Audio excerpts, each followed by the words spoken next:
Imagine a landscape where the horizon is a flat, hard line of harvested earth. This is rural Gujarat in western India, where for generations the sky has dictated the fortunes of those who work the soil. In the local dialect, this is Dhandho. While the word translates literally to business, it represents an ancient strategy of finding high returns in low-risk ventures, a mindset forged by the unpredictable rhythm of the monsoons. Within this tight-knit village society, written contracts are rare. A family's reputation is the primary currency, and a person's name functions as their only true bond. This unforgiving environment cultivated an invisible, highly resilient cultural code.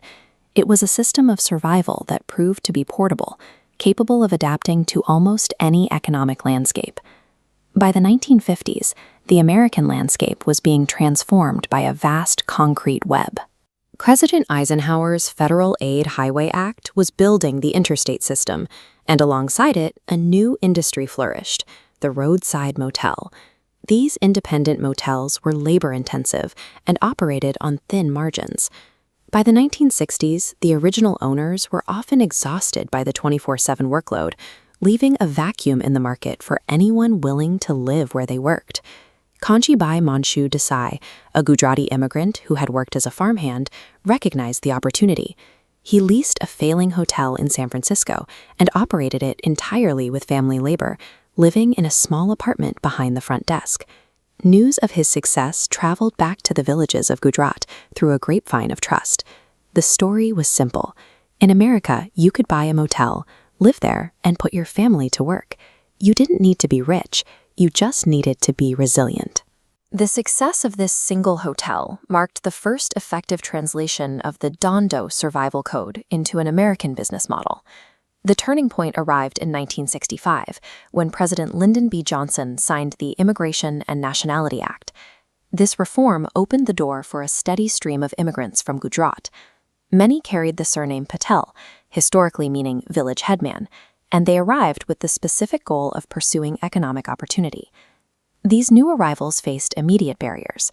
Without a credit history or collateral, and often speaking hesitant English, they were routinely denied loans by American banks. The traditional finance world was a closed system. Because the front doors of Western capitalism were barred, the community weaponized their social capital. They bypassed the banks and built their own internal financial network. This parallel system operated in the back rooms of modest motels, where the smell of dal bhat met the reality of the American roadside. They used the Handshake Loan. These were transactions of several $1,000s executed entirely on trust. There were no lawyers and no formal payment schedules. The only contract was a verbal agreement between kin. Capital pooled from every source. A son's wages, a daughter's salary, savings from Gujarat, flowed into one property node. The collateral was honor. Failing to repay meant total excommunication. A ruined name, both in America and their ancestral village, was a penalty worse than foreclosure. The threat of total social exile created a credit system rooted in community trust, operating with a level of security that outperformed traditional bank foreclosures. Once they owned a motel, the entire family became the workforce. Parents manned the front desk and cleaned the rooms, while children handled the laundry and checked in guests between school assignments. By living inside the business, they eliminated the cost of hired labor. This created a massive competitive advantage, allowing them to offer lower rates than corporate competitors while still maintaining a profit. They operated under the pressure of constant prejudice. Guests often walked out at the sight of a brown face behind the desk, and the owners frequently had to endure racial slurs while maintaining a professional demeanor. They realized that their survival depended on being more efficient than their competitors. They didn't fight back with words. They fought by providing immaculate service and the best value on the strip, aiming to become indispensable through their work. Their strategy was geographic. They didn't seek out luxury real estate.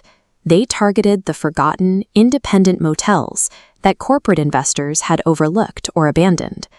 They focused on the seedier establishments along secondary highways that had been bypassed by the newer interstates. They saw value in the margins of the American road. Each success fueled the next. Once a family stabilized their motel, they became the lenders for the next handshake loan, helping a newly arrived relative buy the motel down the road. By the late 20th century, the community owned a dominant share of the independent motels lining the highways from Chicago to Los Angeles. They had built an empire across the American roadside, yet they remained largely excluded from corporate boardrooms. That isolation was about to end. Drive down the remnants of Route 66 in the early 1980s, and you'd pass dozens of independent motels with names that sounded as American as apple pie. But the friendly face handing you your room key at the front desk was increasingly likely to be named Patel. This math shows the distribution of small-town motels along the American interstate system. By the mid-80s, a striking ownership pattern emerged. In many rural communities, it was estimated that 80 to 90% of these properties were owned by a single immigrant group. But for all this economic power, the community was fragmented.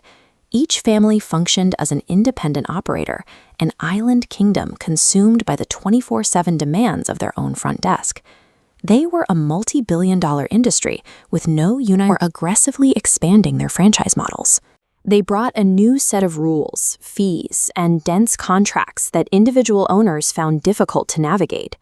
Then, a quieter, systemic threat emerged: insurance redlining. Companies began denying coverage or charging massive premiums based not on property risk or performance, but purely on the ethnicity of the owner. Their success had not erased their status as outsiders. These families were building an empire, and the system was attempting to pull up the drawbridge. The insurance squeeze forced the community to stir. A small group of hoteliers in the South began meeting informally, realizing that the prejudice of insurance firms and the complexity of franchise deals were problems that no single family could solve alone. In 1989, 12 hoteliers met in a small room to found the Asian American Hotel Owners Association, or AAHOA. AAHOA was the formal institutional version of the trust networks that had operated for decades. It was the traditional handshake loan written into a corporate charter. Armed with a unified voice, they pushed back. They successfully fought the insurance redlining and negotiated far more favorable terms with the major hotel brands. The association began providing education on franchising and access to conventional commercial lending. This training transformed the community from passive owners of small motels into savvy hoteliers who understood how to exercise their collective economic muscle. With a professional foundation in place, the second generation took the reins. These were the children who had grown up doing their homework behind the motel front desk, watching their parents navigate the language barrier and the sting of prejudice. They combined their parents' work ethic with formal American degrees in business and finance. They were equally at home in their parents' villages and in corporate boardrooms. They weren't content with independent motels on the edge of town. They looked up the ladder at the gleaming corporate flags, Marriott, Hilton, and Hyatt, and asked, "Why not us?" They leveraged the equity their parents had built, brick by brick, to secure sophisticated commercial financing. The handshake loans that once bought 20-room motels were now helping secure franchises for 200-room corporate properties. The empire didn't just expand, it moved uptown. Today, Gujarati Americans are among the largest developers and franchisees of major hotel brands in the country. For decades, the Patel Motel story was a private narrative, but in recent years, this generational saga has moved into the mainstream of American culture.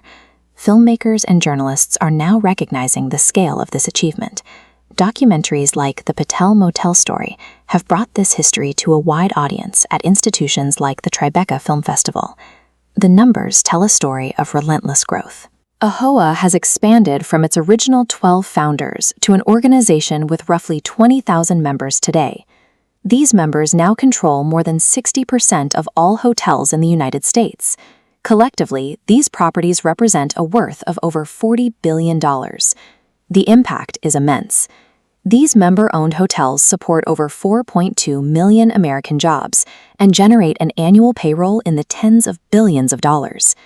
These hotels are the brick-and-mortar proof of what happens when a community's deep-rooted social capital is transplanted into the fertile soil of American opportunity. Now, a third generation is coming of age. They have inherited a different world, stepping into a massive, established infrastructure that their grandparents could only have dreamed of. But they also inherit new challenges, from the disruptive force of Airbnb to shifting travel habits and chronic labor shortages. Despite these threats, the core principles of the empire remain the same: resilience, family, and a network built on trust. A farmer from Gujarat looked at a failing motel on a forgotten highway and saw the beginning of an empire.